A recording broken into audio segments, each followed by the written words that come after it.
a part of.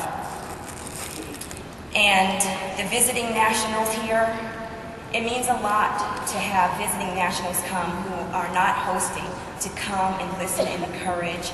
And Miss Scarlett in the back this morning, just gave me another word of encouragement. So here I am, parking at the Atlanta airport, $32.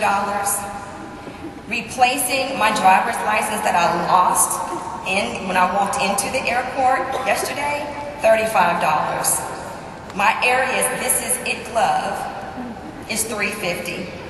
But being here in Irving, Texas with all of you is priceless.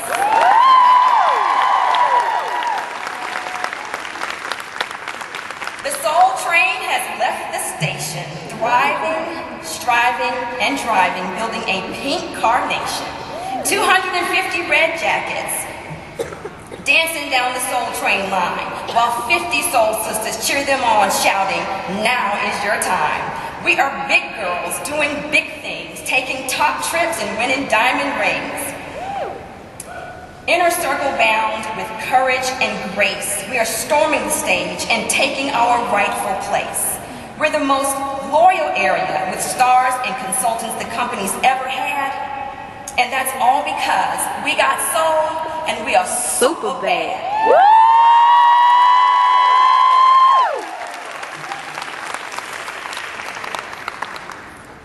So I also want to recognize two personal team members who are here in Irving. First-time star consultant Yamashita Ray, and she's my go-to person whenever I'm in Dallas. Thank you, Yamashita. And super soul sister Felicia Neal Lee, who represented in the On Target Queens Court of Sharing. She became a director in 5 months from joining Mary Kay. She's here with her 3 red jackets and her swag unit.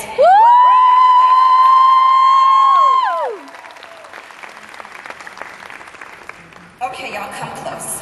Listen. Scoot to the edge of your seats, because I want to talk about fear. And I want y'all to listen to something.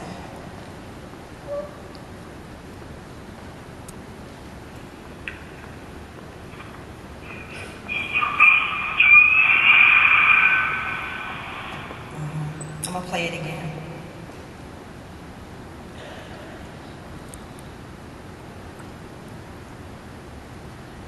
Gonna let me.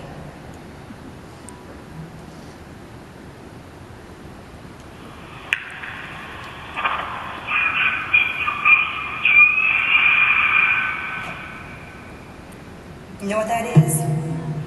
That is an injured, prehistoric bird of prey. An angry bird who fell into my attic a few years ago.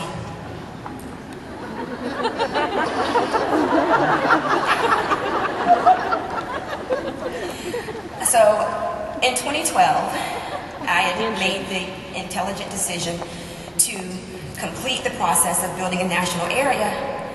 And I was sitting, I operated from my bed. I mean, I'm not an office person. I like to sit in my bed. That's the most comfortable room I have. And I was in the bed, and I've been telling Jillian while I've been here that I'm not a night person. But I will tell you something. When I made the decision to become a national area, I was a night person, a morning person. I worked on Sunday. Right, Crystal? Right, Brenda? You do what you have to do. You are no longer anything. If I needed, I'm left-handed. And if I needed to become right-handed, I would have become right-handed to complete my national area. Okay? But this one night, I'm in the bed, and I didn't watch a lot of TV at that time. I stopped a lot of things, I heard once that when you're ready to make a leap, there's 3 things you have to do. You first have to pat yourself on the back for what you've been doing right. That's important. Then there's something you need to stop, and there's something you need to start. So there's 3 things. Something you need to stop, and you all have to know what that is. Something you must start, and you need to know what that is. and something you should pat yourself on the back for. So one of the things that I stopped when I needed to become ultra dedicated to working with the women and building the area was I stopped a lot of TV, and I also stopped Facebooking. I noticed that it was a severe time stealer. So it was quiet in my home. And that's when I heard the prehistoric bird of prey, who was injured and who had landed in my attic to heal or die.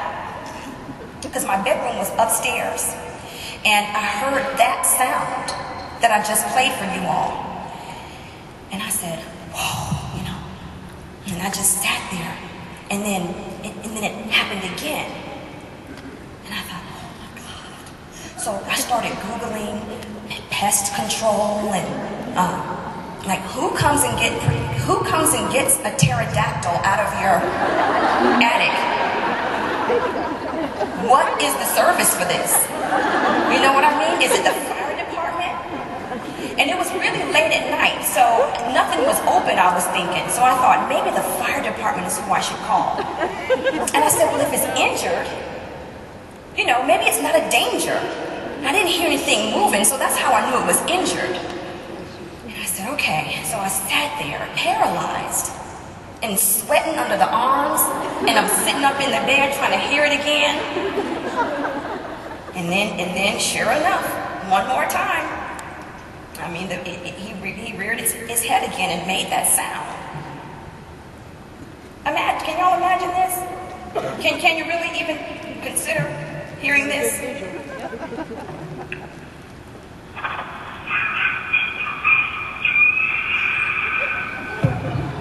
I mean, the bird is dying. Okay, so I decided that it would be okay. I had a tough time going back to sleep, and what I did is I turned on the TV to kind of drown out the sound. And during that time of qualifying, my mom agreed. I live in the same neighborhood as my mom, who is Sonia Hunter Mason. She's an emeritus national sales director. And I live in the same neighborhood. As I mentioned before, I'm a single mom, and so during that time, I really needed support with the kids. They were 3 and 7 at the time.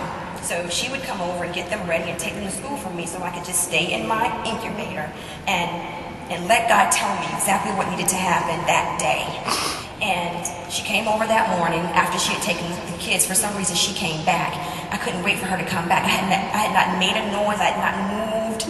I hadn't used the bathroom, nothing. I was just like not wanting to move, you know? And when she came in, I said, Mom, there's a bird in the attic. You know, an angry bird, and it's dying. I said, listen, because it was every once in a while, made that sound. I said, listen, Mom. And she listened. And it did it again for her. You know, I was so proud of the bird. I was like, yeah, man.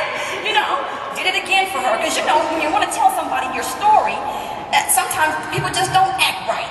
And the bird made that sound again, made his little war cry, you know.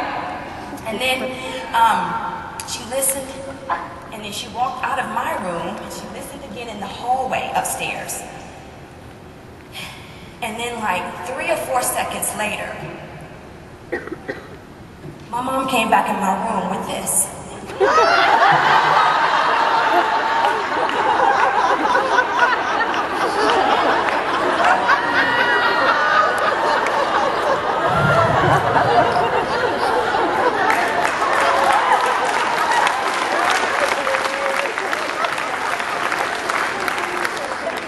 Iron Man had terrorized me for like 12 hours. Iron Man was in the bathtub. My son had put Iron Man in the bathtub, and his hardwire was messed up. And this was the sound.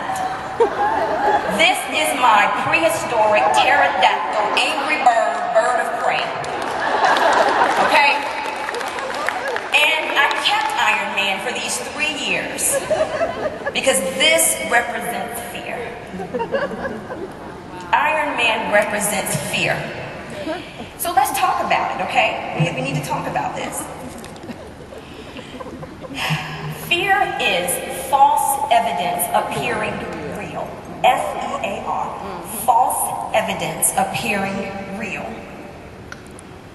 So fear strangles futures. Fear takes hold. Fear paralyzes. Fear causes unnecessary regret. Fear makes you pee your pants. Okay? And so, what I learned, 3 things I learned about fear. Number 1 is that that imagination is the root of fear. That's at the root. I imagined, because I could not make heads or tails of this sound, my imagination took over. And it became, now think about the sense that makes for me to all of a sudden think that a prehistoric, because it sounds prehistoric to me, a dinosaur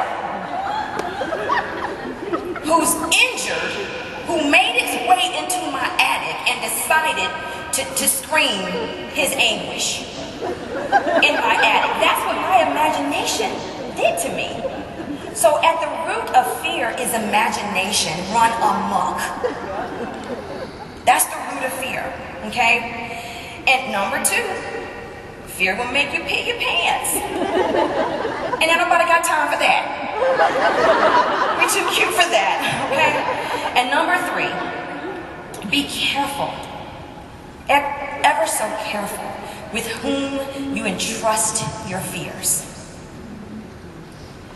Because when my mom came over, who seriously only wants the best for me, and for us marching to national, she was the proudest mom on the planet at that moment, doing whatever it took to get her baby girl to the finish line. But when I told her, I said, Mom, listen, she was calm. She thought about it. And she was in her right mind, because I wasn't. And when she came back in with Iron Man, she didn't make me feel crazy. She acknowledged it. She just simply said that, and she let me go through my whole, you got to be kidding, my own turmoil. She didn't make me, I told you so. So you have to be very careful with whom you entrust the way your imagination has taken hold of you. That's what I learned. So, there are five practices to conquer fear. Number 1, and you can probably say this with me, is faith. Faith. Because fear and faith cannot exist in the same place and space. And you have a choice. Number 2, practice to conquer fear is focus. And you've got to focus on the facts. What is real here? There was nothing real about me even thinking that A, it was a bird, B, it was injured. It just didn't make any sense. I didn't focus on the facts. The facts are there for you, so you've got to focus on that. Number 3 is to face it. Look at it in the right eye. Look right at it. And you'll find. Number 4, go forward. Anyway, even though you have your faith, even though you're focused on the facts, you face it and you go forward. That's number 4. Number 5, you gotta fly. You've gotta fly in the midst of fear. Climb the ladder of success step by step, and I believe you can fly. I believe that. So stand up for me. Put your stuff down. And I want you to repeat after me. These are our fearless affirmations. As I challenge my fears, I am strengthened and empowered. I am strengthened and empowered. I accept and love my fear. I accept and love my fear. And then I let it go. And then I let it go. I accept that fear is just a feeling. I accept that fear is just a feeling. Which will subside as I move forward. Which will subside as I move forward. I act in spite of fear. I act in spite of fear, and the fear fades away. and the fear fades away. So give your fearless selves a hand.